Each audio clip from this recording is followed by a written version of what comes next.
Assalamualaikum warahmatullahi wabarakatuh. Perkenalkan, nama saya Muhammad Fari Fauzan dengan NIM 2488020022, jurusan Matematika Fakultas Ilmu Tarbiyah dan Keguruan UIN Cyber Syekh Nurjati Cirebon.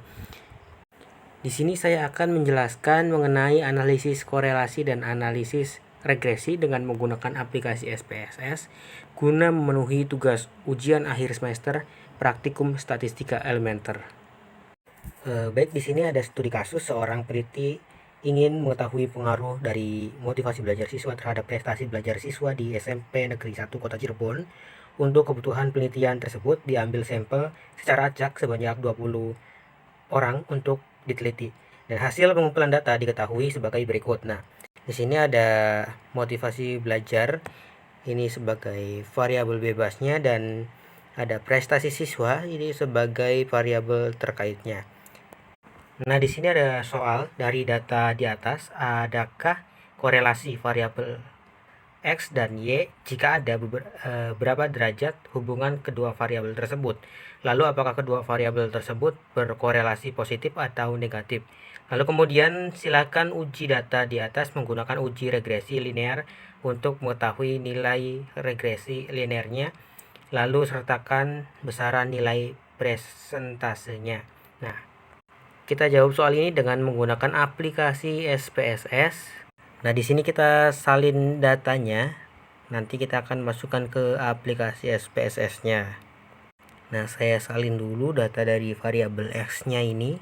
Kemudian kita tempelkan di aplikasi SPSS di paste. Lalu kita copy data variabel Y-nya.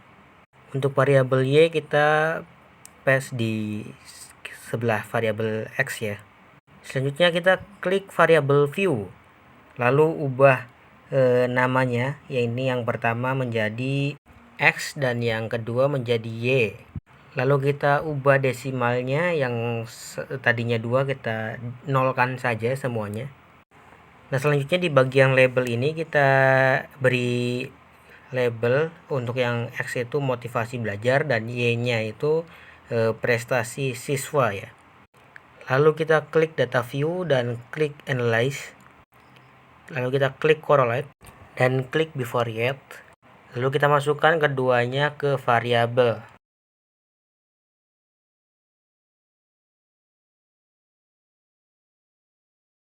Dan klik OK. Nah, ini akan muncul tabel korelasi antara variabel X dan variabel Y.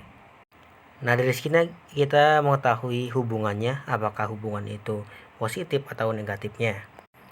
Nah, kemudian ada dasar pengambilan keputusan. Jika nilai signifikansi kurang dari 0,05 maka berkorelasi.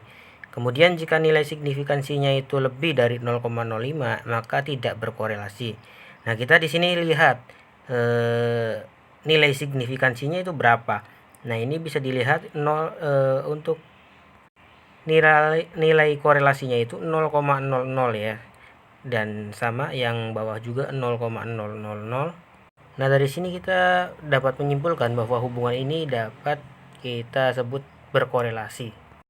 Nah, dari tabel ini kita dapat melihat bahwa percent correlation-nya itu 0,930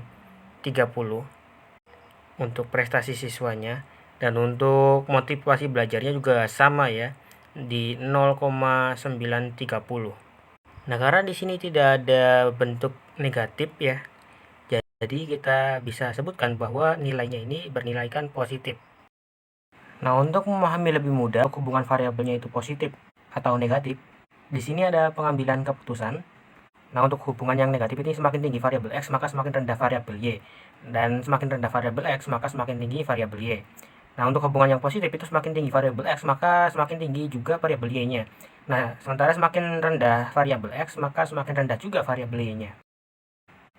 Nah, sekarang kita selanjutnya lihat di pedoman derajat hubungan. Ada di mana sih gitu nilai derajat hubungannya. Nah, untuk nilai derajat person korelasinya itu ada di sini. Di 0,81 sampai dengan 1,00. Dan menunjukkan korelasi 0,90 itu menunjukkan bahwa korelasi yang sempurna. Jadi kesimpulannya untuk menjawab soal nomor 1, nah itu akan seperti ini. Dari data yang telah diolah didapat nilai signifikansinya itu sebesar 0,000, yang mana hal tersebut menunjukkan bahwa variabel X dan variabel Y berkorelasi. Dan diketahui nilai Pearson correlation-nya sebesar 0,930 yang menunjukkan bahwa derajat hubungan antara variabel X dan variabel Y berkorelasi sempurna dengan bentuk hubungan yang positif. Nah, selanjutnya kita akan mencari jawaban soal nomor 2, yaitu mencari nilai regresinya. Kita buka aplikasi SPSS-nya lagi. Nah, untuk mencari nilai regresinya itu kita klik Analyze lagi, lalu kita klik Regression dan klik lagi Linear. Nah, lalu kita masukkan untuk variabel X-nya itu di Independent dan untuk variabel Y-nya itu di Dependent. Lalu klik OK. Nah, dan muncul nilai regressionnya. Nah, lalu kita lihat dasar pengambilan keputusannya. Jika nilai signifikansi kurang dari 0,05, artinya variabel X berpengaruh terhadap variabel Y. Dan jika nilai signifikansinya itu lebih dari 0,05, artinya variabel X tidak berpengaruh terhadap variabel Y.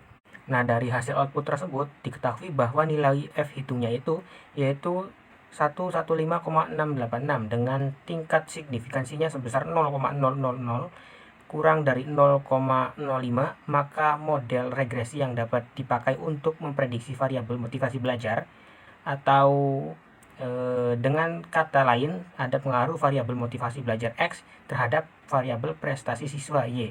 Nah, setelah kita ketahui ada pengaruh variabel X terhadap variabel Y, selanjutnya kita mencari presentase. Seberapa kuat pengaruh variabel X terhadap variabel Y. Untuk mengetahui seberapa kuat pengaruh variabel X dengan variabel Y, kita lihat di bagian tabel summary. Nah, di sini menjelaskan besarnya nilai korelasi atau hubungan yang dilambangkan R, yaitu 0,930. Dari hasil output tersebut diperoleh nilai koefisien nominasi atau R square-nya itu sebesar 0,865, yang mengandung bahwa pengaruh variabel bebas atau motivasi belajar terhadap variabel terikat atau prestasi siswa adalah sebesar 86,5%. Nah, untuk menjawab pertanyaan nomor 2 atau tentang regresi linear, yaitu seperti ini.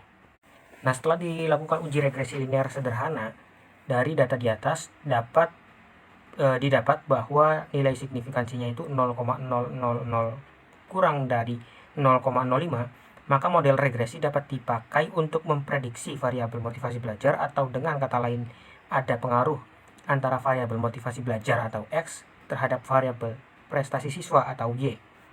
Nah, besarnya nilai korelasi atau hubungan yang dilambangkan R yaitu sebesar 0,930.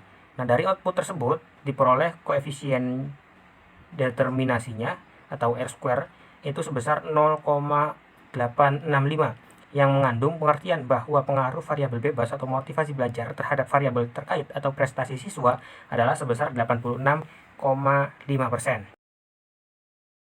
Nah, itu saja, terima kasih dari saya. Kurang dan kurangnya mohon maaf.